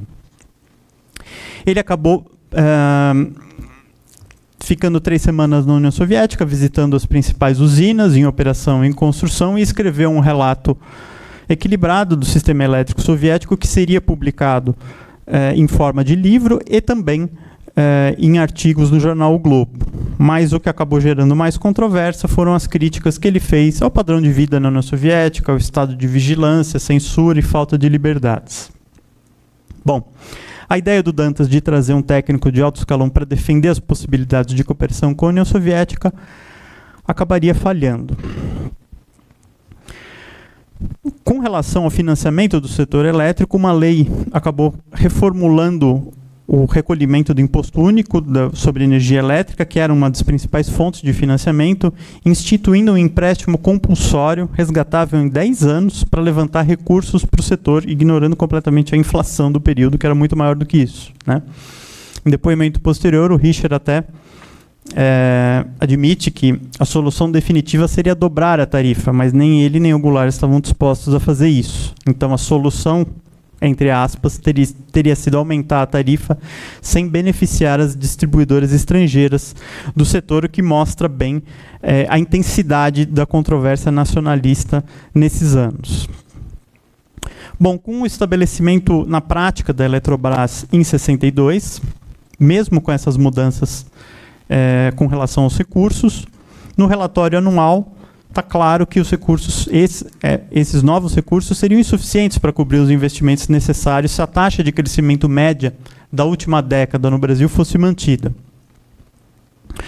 Também no final de 62, o Ferraz conclui esse relatório sobre 7 quedas e ele diz, por razões técnicas, que ele dimensionou a usina para ficar exclusivamente em território brasileiro, considerando que reclamações eventuais vindas do Paraguai deveriam ser resolvidas entre os governos, né? Então ele seguiu aquela proposição anterior dos outros engenheiros de alterar o curso do Rio Paraná, apontando para uma discussão política sobre fronteiras com o governo do Paraguai, inevitavelmente. Estimou em 10 mil megawatts a capacidade de 7 quedas e que a obra estaria concluída em 10 anos, né? Frisando que o custo da energia era extremamente baixo e faria da região um polo econômico, e estimando o custo da obra em pouco mais de $1 bilhão. Aí é importante notar a expectativa positiva sobre o projeto nessa época, desde jornais conservadores à última hora, desde o Estadão à última hora. No final de 62, o Goulart dá uma entrevista à última hora, afirmando abertamente que existiam possibilidades de cooperação com a União Soviética, né? Dizendo que os russos apresentem seus planos, pois estamos prontos a examiná-los para uma decisão. E mais importante, Goulart diz, isso é obra para 10 anos, não poderei terminá-la em meu governo. Vou iniciá-la com russos, americanos, com quem nos queira ajudar, e duvido que meus sucessores tenham coragem de paralisá-la.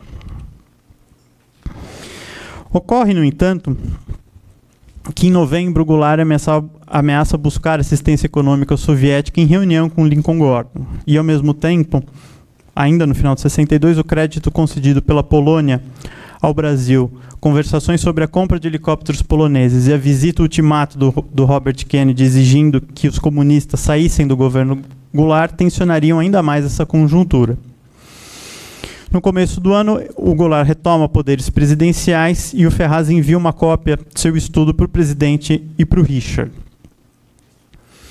No começo de 63, há diversos movimentos da União Soviética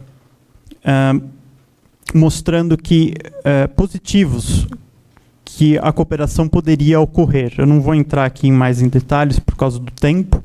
Ao mesmo tempo que ocorria uma deterioração das relações do Brasil com os Estados Unidos e a abordagem do governo Kennedy passava a ser mais trabalhar para a substituição do Goulart a partir de meados de 63.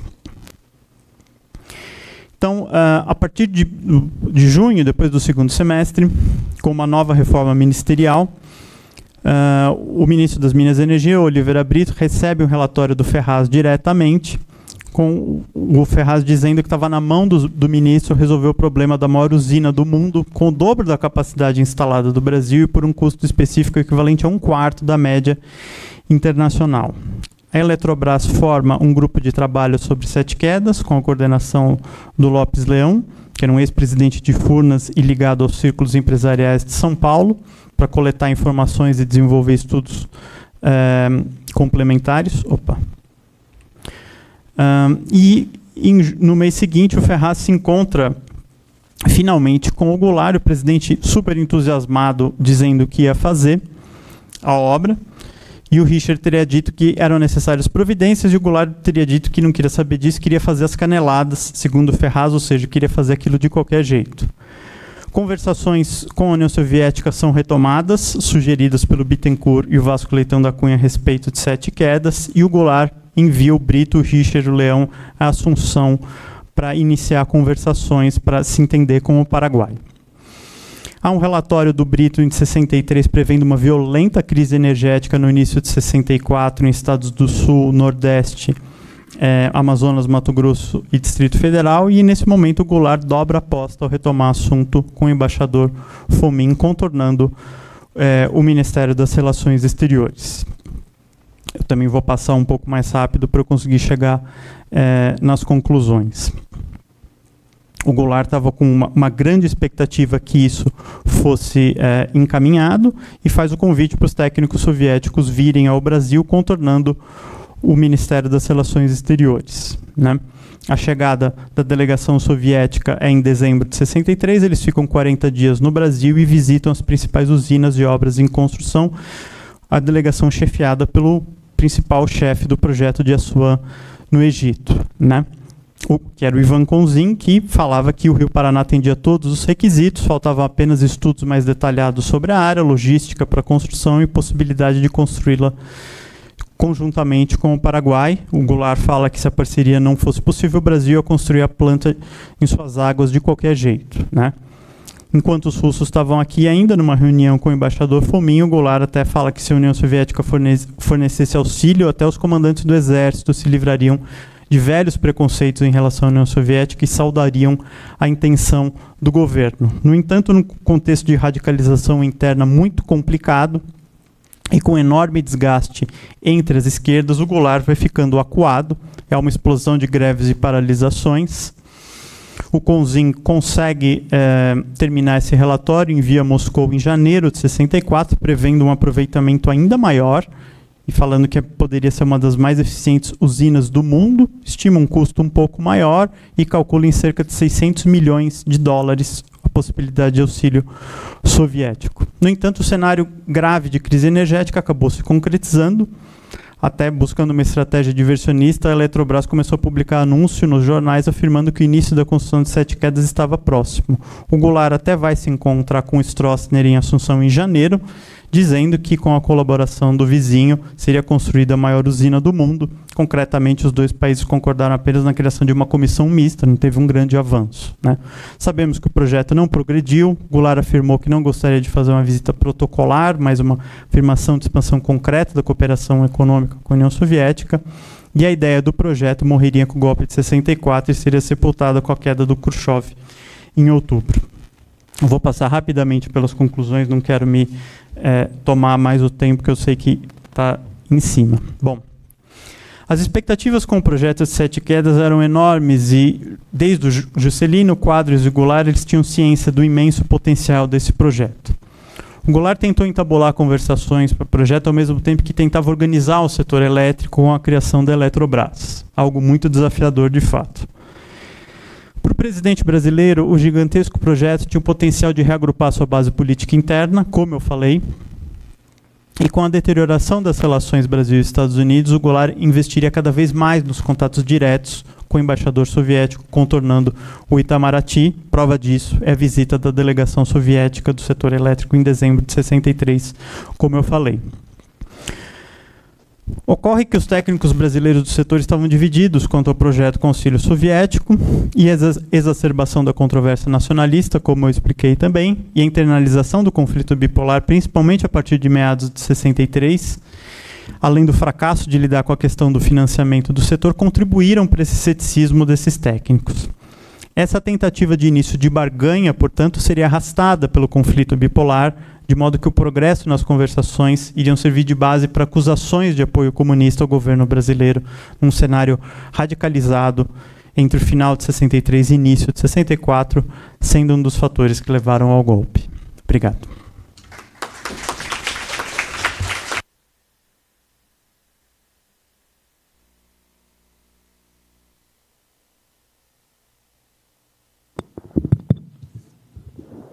Obrigado, Gianfranco. Eu vou abrir para as questões e eu gostaria, inicialmente, de fazer, né, brevemente algumas questões para os próprios apresentadores e apresentadoras antes de abrir. Aí a gente faz uma rodada de resposta. Professora Eleonora, eu gostaria, se possível, né, que a senhora pudesse explorar um pouco melhor como funciona, né, a distância entre o objeto observado e a sua capacidade analítica, no sentido de como isso influencia, né, por meio até de uma certa empatia com a observação dos militares argentinos, o quanto isso pode influenciar a sua capacidade de análise, digamos, minimamente independente e isolada frente à narrativa que eles traçam, né? Eu faço esse comentário porque foi muito marcante, né, nas entrevistas e nos trechos que a senhora mencionou, o quanto o caráter da repressão, da violência, das gravíssimas violações de direitos humanos que foram cometidas não aparecem, né, não há um reconhecimento disso. Então eu queria, se a senhora pudesse explorar, eu agradeceria. No caso da Julieta, eu fiquei me perguntando, Julieta, quando você discute essas redes dos militares e, ao mesmo tempo, as redes de extrema-direita, né, nas Américas, no caso específico dos militares argentinos, há uma clareza dos interesses que estão por trás dessa atuação tão forte na América Central, no início dos anos 80, final dos anos 70, início dos anos 80, havia uma percepção, por exemplo, de um potencial subversivo da América Central, dessas conexões de redes de extrema esquerda na América Central, chegando na Argentina, né, e, portanto, uma atuação transnacional desses militares seria uma forma de impedir essa atuação de redes de extrema esquerda da América Central com grupos de extrema esquerda no Cone Sul, ou havia uma concepção mais ampla, né, do combate à subversão nas Américas como uma missão, né, desses militares argentinos? Se a senhora pudesse explorar um pouco mais essa questão, eu acho que seria muito interessante, né? E para o Gianfranco, há como você sabe muito bem, um debate amplo na literatura sobre um relativo afastamento da União Soviética nessa Guerra Fria latino-americana em determinados momentos, em que pese, né, esse estímulo, ou até um pouco, como é que eu posso dizer, me foge a palavra, quase que o modelo que essa modernização soviética muitas vezes gerava em termos de interesse de copiá-la, ou até de ser um estímulo para que essa modernização pudesse ser realizada aqui na América Latina. Mas o ponto até que ponto você enxerga, a partir da tua pesquisa no Brasil, que essa possível cooperação extremamente significativa da União Soviética com o Brasil teria acirrado esse processo de polarização interna no Brasil, teria, inclusive, poderia até ter transbordado as fronteiras nacionais como um símbolo de maior interesse estratégico da União Soviética na região e, portanto, tendo realizado, né, ou fomentado uma reação de setores anticomunistas, seja no Brasil, seja inclusive em outros países da América Latina. Tá? Antes de dar para as nossas palestrantes e para o palestrante a possibilidade de resposta, até por uma questão de tempo, né, eu gostaria de também fazer uma primeira rodada de perguntas, caso a gente tenha interesse, e aí a gente vai as respostas e podemos fazer uma segunda rodada. Alguém gostaria de perguntar? Nós temos, por favor, ali. Se você pudesse apresentar, por favor, e direcionar a pergunta, sendo bem objetivo, eu agradeço. Obrigado. Bom dia, meu nome é Murilo Mota, eu sou doutorando aqui no Instituto de Relações Internacionais. Eu queria perguntar para a professora Eleonora um pouco também sobre a metodologia. Eu admiro muito seu trabalho e eu acho que o que eu queria saber mais é um pouco como foi o desenho dessa pesquisa. Então, como você encontrou essas pessoas, como você estabeleceu esse contato e, de fato, estabeleceu essa empatia, né? Estabeleceu esse vínculo com essas pessoas, como foi esse passo para trás. É isso. Obrigado, Murilo. Lá atrás, por favor, se pudesse apresentar também e fazer a pergunta bem objetiva. Pode. Claro.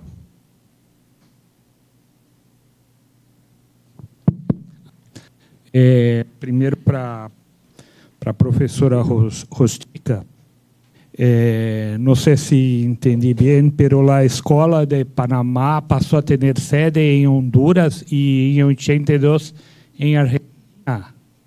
É isso? E para o professor Caterina, já que ele pulou por causa do tempo, então estou cedendo um tempo da minha pergunta para o senhor para explicar mais a contribuição, a contribuição especificamente soviética, que haveria essa possibilidade em fevereiro e março de 63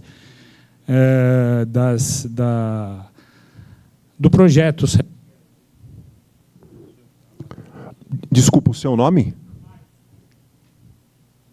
Alô? Meu nome é Wagner William, eu sou jornalista. Wagner. Obrigado, Wagner.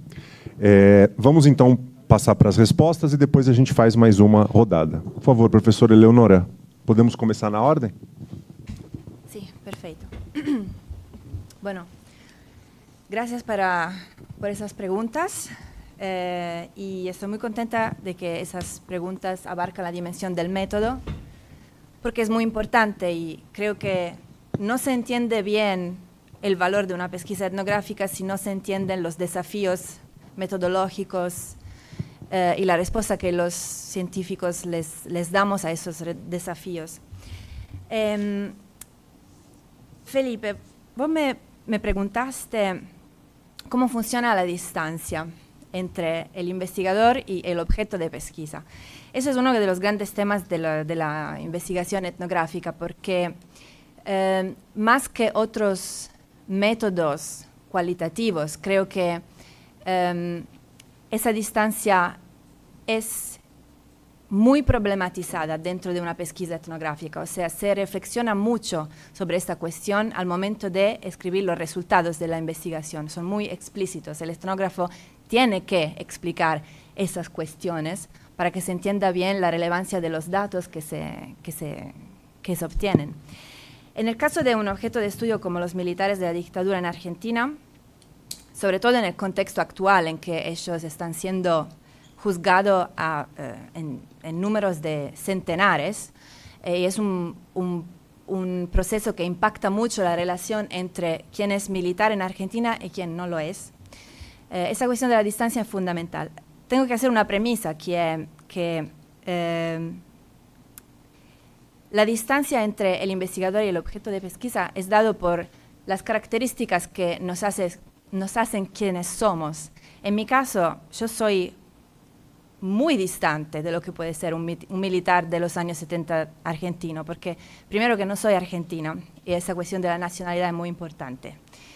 Segundo, no pertenezco a su generación y no tengo ningún lazo con los años 70, ni yo ni mi familia, que es igualmente importante, nunca fue involucrada con los hechos de los 70. Soy académica, soy civil, no vengo de familia militar, no tengo ningún militar en la familia. Y tengo posiciones políticas que son bien distantes de las de ellos, hablando en general, ¿no? Y un dato más importante es que académicamente yo vengo a nivel de mestrado y ¿cómo es? Graduación, del campo de los derechos humanos. O sea, siempre estudié el pasado reciente de Argentina desde una perspectiva de derechos humanos, nunca de estudios militares. Pero cuanto más estaba dentro del estudio de la dictadura argentina, me daba cuenta de que faltaba este elemento de la perspectiva militar. Y decidí encararlo, pero claramente cuando llegué a hacer trabajo de campo fue muy desafiante porque yo iba buscando militares en Argentina como represores y obviamente era muy difícil entrar en contacto con ellos. Además, yo llegué en Argentina para hacer mi trabajo de campo en 2014, siendo mi primera vez en Argentina y siendo mi primera vez intentando hablar con alguien militar. Entonces, o sea, muy naif por mi parte, obviamente.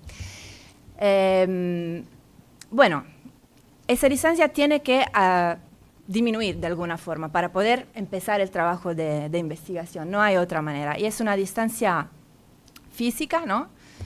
Pero es también una distancia que tiene que ver con la posición desde la cual uno hace las preguntas a nuestro objeto de pesquisa.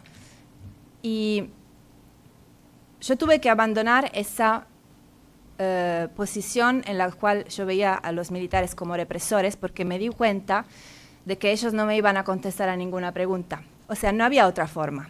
Es que no había otra forma. Y últimamente sí, yo estaba interesada en la época de la violencia y los hechos de la violencia, pero también estaba interesada en todo lo que estaba alrededor de eso. Todos los lazos sociales que se vieron afectados por la violencia dentro del mundo militar y entre el mundo militar y el resto de la sociedad, y cómo esto ha cambiado a lo largo de las décadas. Entonces, cuando yo finalmente logré organizar un grupo de participantes, y voy a contestar a tu pregunta en un segundo momento sobre cómo lo hice, hacer etnografía significa familiarizar con el repertorio de significados de tu objeto de estudio. Significa aprender a hablar su idioma. Entonces vos tenés que aprender a hacer las preguntas en el idioma de ellos. Y vos no podés utilizar palabras como plan sistemático de represión, no podés utilizar palabras como tortura, no podés utilizar palabras como desaparición. Lo hice. Se crearon incidentes de campo, ¿no? Se crearon conflictos con potenciales participantes. O sea, vos te das cuenta de que cualquier sea tu objeto de pesquisa, hay límites que no pueden ser ultrapasados. Y sí, es verdad que no había casi referencia directa a las violaciones de derechos humanos, pero estaban ahí. Yo lo sabía, obviamente, por mi formación. Ellos sabían que yo lo sabía, porque ellos hacen su inteligencia, hacen su investigación sobre nosotros.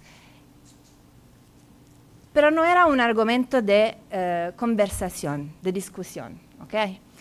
Todos los otros elementos que sí hablamos, la dimensión familiar, cómo la violencia política afectó a las familias de militares, cómo los hijos están impactados por la prosecución judicial de sus padres, todas esas cosas contribuyen a construir el puzzle de la violencia y de sus secuelas en el presente. Entonces, este era mi objetivo. ¿Se entiende? La otra parte, uno tiene que entender que cuando se hace trabajo con seres humanos, con entrevistas, ¿no? Nuestros participantes no tienen un papel pasivo. Ellos tienen sus objetivos también. Ellos tienen su agenda. Vos tenés que estar consciente del hecho de que ellos tienen sus intereses en contarte la historia de cierta manera. Entonces, todas esas cuestiones tienen que aparecer en el producto final, tienen que ser problematizadas cuando los etnógrafos escribimos sobre nuestros resultados. Entonces, de esa manera, esa distancia que antes era grande, después se reduce en el trabajo de campo, se llena de otros elementos que son todos, que enriquecen los resultados de pesquisa. ¿Okay? Con respecto a cómo hice el trabajo de campo, la pregunta de Murilo, cómo encarar, cómo diseñar. Bueno, el trabajo de campo es nunca es como uno lo piensa en la cabeza. Siempre acontecen cosas que uno no piensa, que no sabe, porque de hecho vos te estás moviendo en el mundo de otro. Yo me estaba moviendo en un mundo que no conocía, que no sabía cómo acceder, haciendo preguntas erradas y buscando cosas que no sabía que estaban ahí, ¿no? Entonces, es un proceso muy largo. Yo demoré 6 meses para hacer mi primera entrevista en Argentina. ¿Okay? Todos esos 6 meses de no tener contacto, de no lograr tener una entrevista, me sirvieron para entender lo que es que yo no estaba entendiendo de ellos. Al principio comencé a buscar contactos en el mundo militar a través del mundo académico, con personas que habían hecho trabajos sobre la memoria militar, pero no se dieron, no hubo mucha colaboración desde esa parte. Sin embargo, después de mucho tiempo, o sea, después de más tiempo ahí navegando el campo, encontré una excepción en esta distancia y desconfianza mutua entre el mundo militar y lo académico, y encontré una relación especial entre una académica argentina y representantes del mundo militar. La académica decidió ponerme en contacto porque vio que yo estaba intentando cambiar el punto desde el cual estaba haciendo mis preguntas de pesquisa, de investigación, perdón, y el capitán del ejército, que era este gatekeeper, digamos, hizo toda una evaluación de mí como persona, como académica. Hubo todo un vetting process, ¿no? Él tenía que entender si yo era confiable para poderme presentar más miembros de su comunidad. Entonces, vos vas a través de un proceso en que tenés que explicar lo que es que vos estás buscando, pero también tenés que aclarar que no sabes nada del mundo de ellos y que estás ahí para aprender. Entonces, es muy difícil, vos tenés que ser muy humilde, y dejar todo lo que sabes atrás para intentar saber más. Y de ahí fue como una bola de nieve, ¿no? O sea, se fueron hablando entre ellos y me presentaron a otros miembros de la comunidad militar, oficiales, hijos, esposas, y pude construir mi grupo de participantes. Pero es un proceso largo, y uno de los problemas que tenemos es que las universidades ya no quieren financiar estudios largos y es complicado, ¿no? Bueno, gracias por sus preguntas.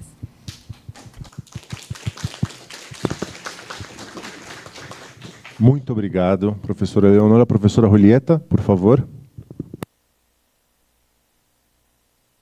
¿Me escuchan ahí? Sí. Sí. Bueno, estaba pensando la respuesta, Felipe, a tu pregunta. Entendí un poco que tu pregunta viene un poco interrogar, digamos, qué es lo que explica, ¿no?, esta colaboración argentina en América Central, un poco si había una amenaza real o no, o cómo era esto. Bueno, nosotros dividimos en su momento la investigación en dos. En un momento lo que trabajamos fue primero corroborar y comprobar la colaboración argentina en América Central, porque era algo que lo mencionaba la prensa, lo mencionaban algunos periodistas, daban datos totalmente erróneos, ¿no? Entonces ahí nos dimos cuenta que había que partir a reconstruir todo esto desde cero, ¿no? Y por el otro empezamos a trabajar el impacto, ¿no? Más bien cuáles habían sido las consecuencias de esto. Y hace unos años empezamos a interrogarnos precisamente por las causas. ¿Qué explica esto, no? Son muchos factores lo que lo explican, pero había uno que generalmente es una hipótesis transitada por algunos investigadores que estaban escribiendo algunas tesis de doctorado, en realidad más enfocadas en torno a los internacionalistas argentinos y sudamericanos en América Central, ¿no? O sea, el grueso a veces de esos trabajos de investigación era precisamente tratar de reconstruir, bueno, quiénes eran las personas que se habían ido de nuestros países y habían pasado a integrar las organizaciones político-militares de América Central. Hubo muchos internacionalistas. En el caso de Argentina, bueno, de dos organizaciones muy importantes, tanto de Montoneros como DERP, pasaron a formar filas, muchos de ellos en Cuba, en Nicaragua. Algunos de ellos se conocieron en Cuba, se conocieron en Nicaragua, y algunos otros se conocieron en 1978 aproximadamente en el Frente Sur en Nicaragua. Pero, digamos, lo que hacía saltar, digamos, esa hipótesis es que no habían llegado a Guatemala, ¿no? Entonces, ¿por qué la agregaduría militar en Guatemala? O sea, ¿por qué tanto financiamiento a Guatemala si en definitiva esas personas no estaban en Guatemala? Y además no se corresponden con las fechas, ¿no? Porque si uno se pone a pensar, por ejemplo, la contraofensiva de Montoneros, que estuvo sentada en La Habana, en México, cuando regresa a la Argentina entre 1978 y 1979, resulta un fracaso, con lo cual tampoco se explicaría que toda esta creación de instituciones empieza en los 80, 81, ¿no? Cuando en realidad ya eso ya había fracasado. Entonces, realmente que la hipótesis sigue siendo que realmente ellos consideraban que no había fronteras territoriales, que las fronteras eran ideológicas, o sea, realmente que la doctrina, la lectura de los reglamentos, lo que ellos escribían en torno a la hipótesis de conflicto que había en América Central, era que había que llevar conocimiento a esas regiones, no porque ese conflicto llegue hacia Sudamérica, sino que era una responsabilidad casi de la institución e ideológica, en donde había un grupo de países que estaban siendo aislados, ¿no? O sea, porque, a ver, las diferencias con el gobierno de Carter no fueron solo de Argentina, sino de otros países también. Y generalmente lo que aparece, por lo menos en los documentos de Cancillería, en los cables que iban y venían en las comunicaciones, era que, bueno, eran países que estaban siendo aislados por Estados Unidos, por el Carter comunismo, y que tenían que tratar de ayudarse y fortalecer la comunidad ideológica. Yo cuando en la exposición o cuando a veces escribo los artículos, a veces me olvido hasta de ponerle comillas, porque esa palabra, eso de comunidad ideológica, es usada por ellos. La misma comunidad ideológica y la colaboración entre países amigos, ¿no? Entonces yo creo que ellos estaban fuertemente convencidos de que esto era así y que había que dar la lucha más allá de las fronteras territoriales, que no existían fronteras territoriales, que la guerra revolucionaria se daba en todo el continente y que había que ir a ayudar allá donde fuese necesario, ¿no? Y es llamativo, digamos, que el estrechamiento de lazos, ¿no? No puede, por ejemplo, cuando lo empieza a mirar bien en casos específicos, o sea, fue muy diferente además, por ejemplo, para Guatemala, para El Salvador, para Honduras, fueron distintos los momentos. O sea, en el caso de Guatemala uno podría pensar, bueno, fue el triunfo de la revolución nicaragüense que tal vez impactó, es cierto, en el triunfalismo de las organizaciones guerrilleras guatemaltecas, pero sin embargo cuando uno va a los documentos de relaciones exteriores, el detonante, digamos, del estrechamiento de lazos entre ambos países ocurre con la masacre en la Embajada de España en Guatemala, ¿no? En donde fue una masacre de campesinos que habían tomado, no sé si la recuerdan a ese hecho, pero fue una cuestión muy impactante a nivel internacional, porque los campesinos guatemaltecos indígenas habían tomado la embajada española para poder llevar ahí digamos, difundir a nivel internacional las masacres que estaban ocurriendo en la zona rural, tenían cierto diálogo con el embajador español, y frente a eso la policía guatemalteca encierra con el embajador español adentro y todo el personal español adentro la embajada y prende fuego a toda la gente que estaba ahí adentro.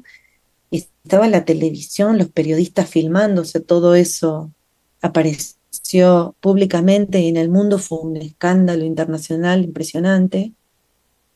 Y la comunicación con la Cancillería argentina empieza a estrecharse, porque los guatemaltecos le piden a los argentinos que por favor sean mediadores con los españoles, ¿no? Entonces, dentro de la comunicación adentro de la embajada y la Cancillería bueno, sí, eran terroristas, había que hacer eso, está bien, o sea, es como que está perfecto lo que se hizo, digamos, no vamos no vamos a participar de esto porque el gobierno de Estados Unidos nos está mirando, y entonces no quedaría como muy bien públicamente salir a apoyar a las fuerzas públicas de Guatemala, pero vamos a apoyar todo esto, todo el proceso posteriormente, porque está bien lo que se hizo, ¿no? Entonces uno encuentra eso, ¿no? O sea, en algunos momentos cierto pragmatismo, pero no es que ellos veían que era una amenaza que estaba llegando al Cono Sur o a Argentina, no, sino que sencillamente estaba bien y había que apoyar al gobierno de Guatemala con todas estas acciones,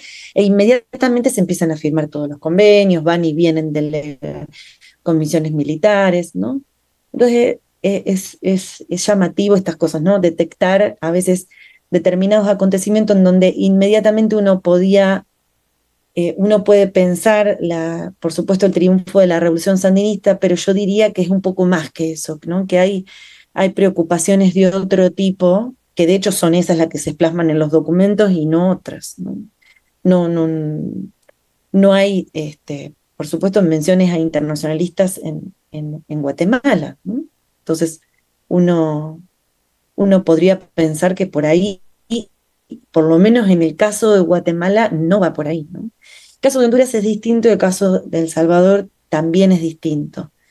Pues yo creo que en el caso de El Salvador hay una hipótesis que a veces aparece por ahí dando vueltas, y es que se están recibiendo armas de Nicaragua. Entonces ahí es algo diferente, ¿no? Van apareciendo ahí algunas otras cosas que podrían también explicar, digamos, el fortalecimiento de las agregadurías, no tanto en términos militares, sino la agregaduría naval, la agregaduría aeronáutica. Hay ahí, o se podría estar pensando otro tipo de hipótesis, y también diferente para el caso de Honduras. A pesar de que, digamos, las hipótesis que se manejan que se han manejado en relación a los vínculos entre Argentina y Honduras siempre están más enfocados también en sus vínculos con Nicaragua, lo cual seguramente es cierto. Todo lo que nosotros hemos encontrado va más bien en la dirección de la fundación y la creación de esa escuela, una escuela superior de formación militar en Honduras, donde es muy interesante porque la documentación que fue y vino respecto de esa escuela era que los argentinos ahí tenían una función, que era crear una nueva escuela de formación que fortaleciera, digamos, la creación de una doctrina militar propia de los hondureños, en detrimento de la doctrina estadounidense que no servía para el caso de Honduras, ¿no? Eso es muy llamativo, ¿no? Porque estas referencias en torno a la doctrina aparecen en muchos documentos, en el caso también de Guatemala también. hay ahí un apoyo muy particular. Y en el caso de Guatemala también, y ahora lo que lo estoy recordando frente a esta pregunta, es que los argentinos llegan en un momento también muy importante de refundación de la escuela de inteligencia, que había sido cerrada. Entonces, la documentación en realidad estadounidense va más también por esa dirección, por la creación de una nueva escuela de inteligencia en Guatemala y el asesoramiento en relación a inteligencia. Bueno, y en relación a la segunda, no sé si lo pude contestar, pero bueno, también son hipótesis que se están barajando. Y en relación a la segunda pregunta, si esta escuela, si es una escuela de Panamá, que, a ver, no es la Escuela de las Américas en Panamá, es una escuela que pertenecía a los Estados Unidos, pero que sin embargo es algo que hay que también interrogar y que hay que también reflexionar y sobre lo cual hay que investigar muchísimo, porque la Escuela de las Américas, que uno supone que generalmente los profesores son estadounidenses y que entonces ahí mágicamente se inventó una doctrina militar que se enseñó y que se bajó de arriba para abajo, y entonces los militares latinoamericanos a partir de ese momento adoptaron un marco doctrinario estadounidense. En el caso de Argentina eso no es así, y ya se ha investigado bastante, digamos, la fuerza que tuvo la doctrina, la doctrina de la guerra revolucionaria y las escuelas de contrainsurgencia francesa en Argentina. Pero lo que sí es importante, que hay que reconstruir un poco quiénes fueron los profesores de la Escuela de las Américas en Panamá, porque, por ejemplo, nosotros hemos encontrado muchísimas comisiones al exterior, sobre todo a Panamá, de militares argentinos, es decir, militares argentinos y seguramente militares de otros países de América Latina fueron a impartir cursos en la Escuela de las Américas. O sea, esto fue la planta de docentes de la Escuela de las Américas. No fueron solamente docentes estadounidenses, sino que fue una planta docente mucho más más rica, digamos, y latinoamericana de lo que uno piensa. Y esto es 100% verificado, que tenían sede en Honduras por los viajes que hicieron y la documentación que tenemos, ¿no? Y fueron a presidir esa comisión, que se dividía también por grupos y por integrantes de distintos países latinoamericanos. Es decir, cada país latinoamericano enviaba a sus representantes a integrar COPECOMI y a que militares fueran a tomar cursos en esa sede de comunicaciones. O sea, una arma en comunicaciones de las distintas fuerzas latinoamericanas, entonces iban a parar a Honduras. Esta red de comunicaciones interamericana tenía sede en Honduras y esa sede pasa a la Argentina en 1982. Hubo un traspaso. Y también, por esto de que a veces los militares se mueren y las familias no tienen ningún interés en conservar documentación, a veces acá en Argentina se hace la venta de garage, que es los familiares abren la casa y venden todo lo que hay. Y hay un álbum de fotografías que también encontramos en una de esas ventas, y en donde están las fotografías de cuando esa sede se traslada a la Argentina, el edificio con el cartel y demás. Eso no es la Escuela de las Américas, sino que es una escuela de formación específica del Sistema Interamericano de Comunicaciones. Bueno, no sé si aclaré eso. Obrigado, professora Julieta. Gianfranco, desculpa. Então, até que ponto essa possível cooperação teria acirrado o processo de polarização interna no Brasil? Eu acho que o timing da visita diz muito. Eu acho que o timing da visita em dezembro de 63, ao mesmo tempo que para o Goulart ele estava tentando demonstrar alguma capacidade de aglutinação interna, já era um timing também que para a oposição seria certamente mais controversa do que se tivesse acontecido antes, porque, como você sabe melhor do que eu, o Brasil já estava vivendo uma certa degradação do debate político doméstico, e uma prevalência de cálculos políticos de curto prazo. Eu acho que esse talvez seja o ponto mais importante. E aí você discutir um projeto de maturação de 10 anos numa situação dessa, com uma radicalização política e ideológica, é quase impossível, de uma maneira, digamos, razoavelmente sem tantas interdições ou tantas acusações, né? Quase impossível. Com relação às possibilidades de cooperação Brasil e União Soviética no início de 63, havia vários pontos que indicavam boas possibilidades. Um deles é o próprio reconhecimento do Skatkov, que era o principal manda-chuva do Comitê de Relações Econômicas com Países Estrangeiros, de que a cooperação com o Brasil era possível, em fevereiro de 63, tanto que a CIA estava acompanhando muito de perto isso, e tem até um relatório no qual eles ponderam que se os russos dessem uma oferta para Sete Quedas e se ela fosse aceita, isso teria um impacto de propaganda dramático na América Latina. A entrevista do Khrushchev à última hora em março, falando que a União Soviética estava disposta a colaborar com o desenvolvimento industrial no Brasil. No mês seguinte, a vinda de geólogos soviéticos ao Brasil para verificar as possibilidades de exploração de petróleo no país, né, convidados pela Petrobras. E ainda havia possibilidade de cooperação na área do xisto, no primeiro semestre de 63, entre uma empresa privada paulista e o governo soviético. Então, aí ainda estava, as perspectivas eram muito positivas ainda ao longo do primeiro semestre de 63. Se me permite só dois pontos bem rápidos. Eu acho que, com relação até à sua pergunta original, eu acho que duas conclusões importantes, eu acho que a respeito que fecham, acho que a minha apresentação, e acho que todas essas possibilidades de cooperação que são frustradas até o golpe de 64. A primeira é que a possibilidade de cooperação soviética, elas não foram um blefe. Então, eu acho que essa conclusão, eu acho que é importante para a historiografia. A segunda é que